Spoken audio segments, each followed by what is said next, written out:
What's good, y'all? Whenever I got lonely, I needed some advice. She gave me her shoulder. Her words were very nice. But that is all behind me. 'Cause now there is no other. My love is hers and hers is mine. A friend became the love of my life. You are my friend. Love of my life, whom I can depend. Love of my life, something better. Y'all make that up. Why I make up the words when I don't know? Y'all, what I do know is that today I was talking to the love of my life about Hurricane Katrina. And I was talking to her about it, and she was like, whoa, dang, you should talk about this. Which I did. I talked about this before. I talked about it. But I had to put this video on private. But because she was listening to me talk, because she's so loving like that, so loving like that, she listened to me talk and she was like, let the people know. Share that with the people. So here I go, resharing. I did the spicy noodle challenge earlier today, y'all. Underwhelming. Didn't go as planned. But let's talk Katrina. Where were you when Hurricane Katrina happened? Because I was actually there.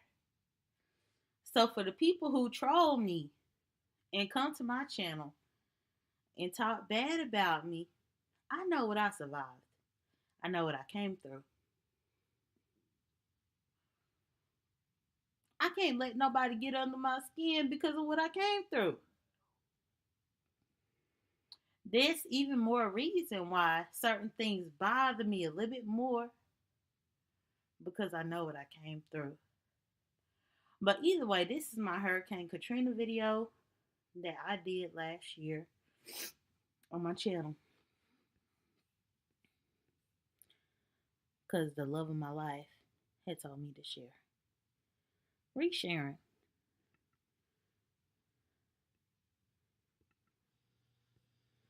Hey y'all. Good afternoon.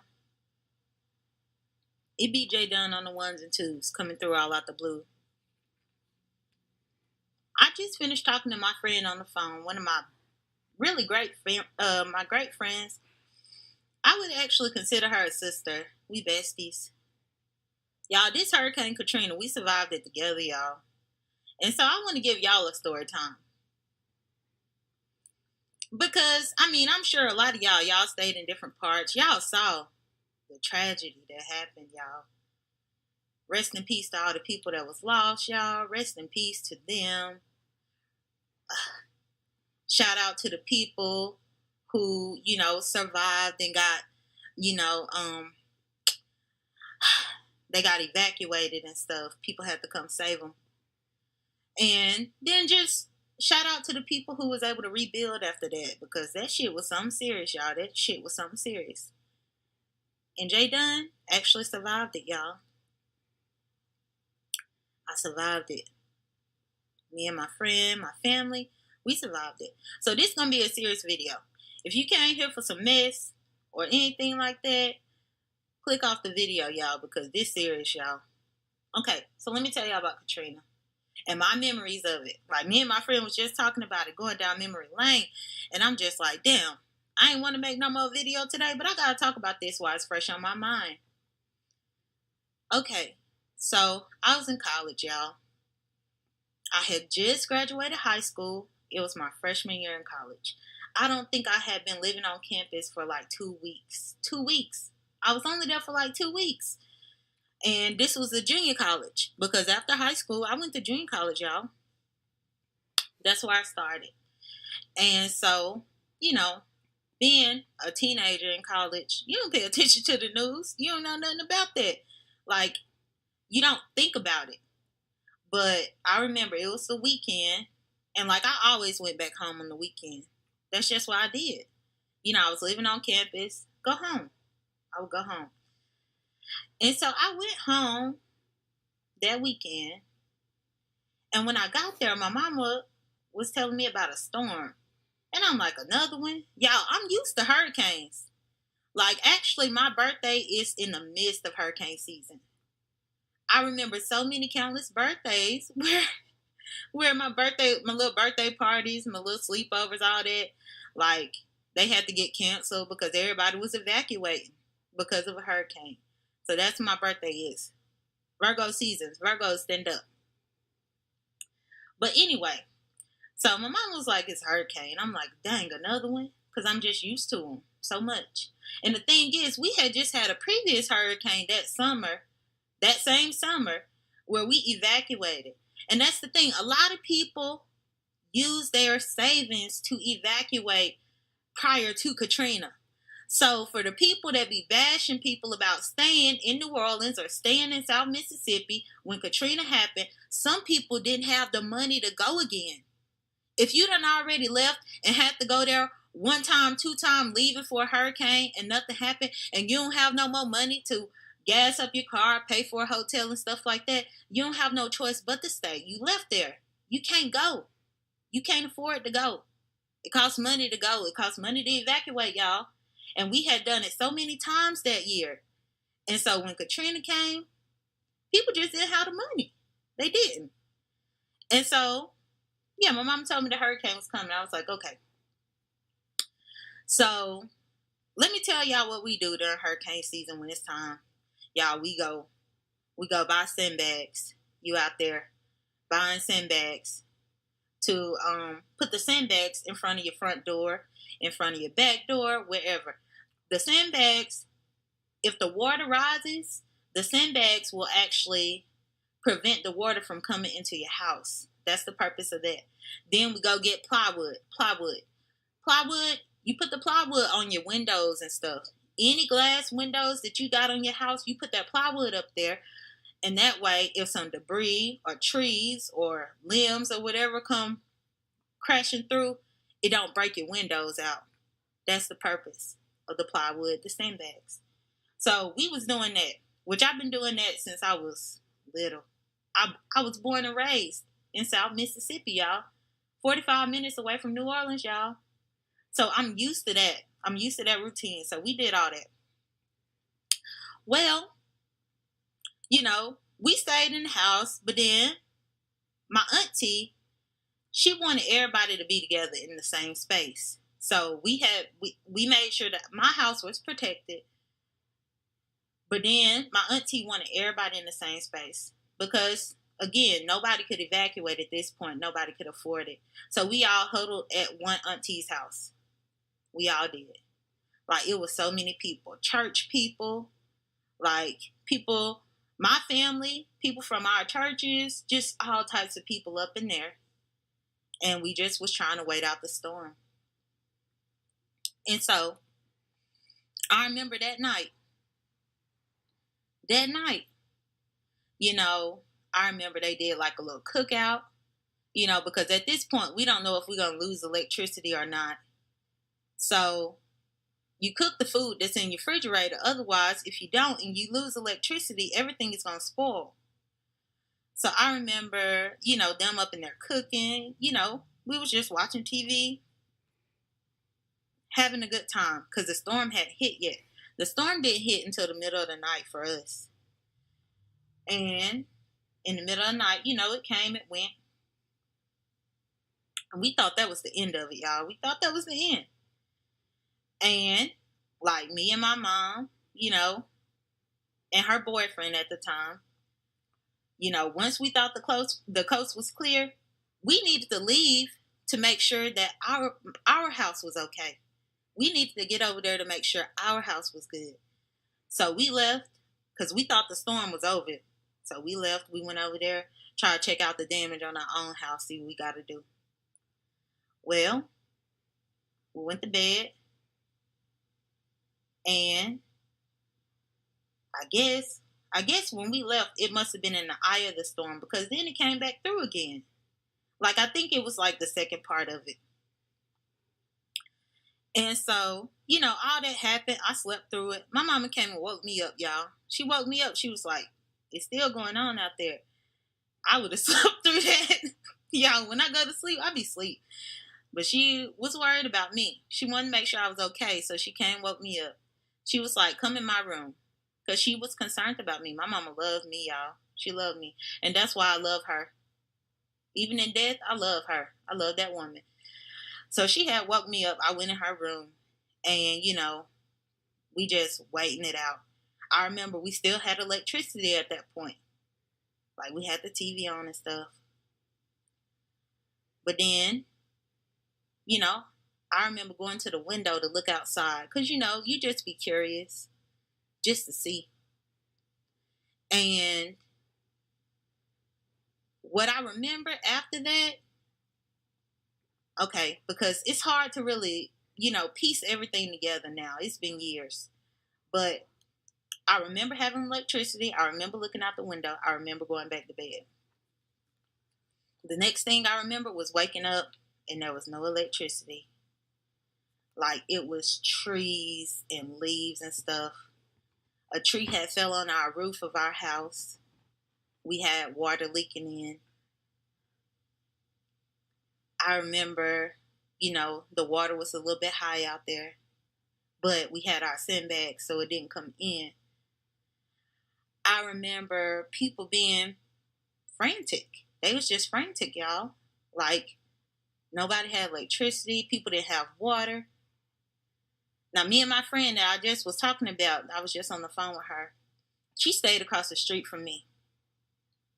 Her and her mom and her mom's husband, they stayed across the street. Well, I remember, I don't know what her mom and her mom's husband had to do. But for whatever reason, my friend had to come by us, had to stay with us for a couple days. And I remember I brought in a birthday during Hurricane Katrina. My auntie had came, and this is with no electricity, no food, nothing. And my auntie came and brought a brownie. She had a brownie with a candle in it. You know, she brought that for me. Happy birthday to me. I had forgot it was my birthday, y'all, because when you don't have no electricity, you don't have communication with the outside world, you don't even know what day it is. Like, you know, people were so giving. They were sharing food and stuff, like, because everybody, when you don't have electricity, you just got to cook this food. So people was out there barbecuing and everything. I'm so happy that Barbecue Becky wasn't there. Shit, she would have called the police on us. She would have called the police on us, y'all. But I ain't gonna joke about this because this is serious. But yeah, so people barbecued and all that. I remember the insurance people coming through assessing the damage. I remember them having a food stamp line for people so that people could recoup the food that they lost. I remember people at the gas station fighting at the gas pumps because at this point ain't no electricity. People trying to get out of here because at this point your house ain't your house no more, y'all. Like, if you got damage or water up in there, it's not your house no more.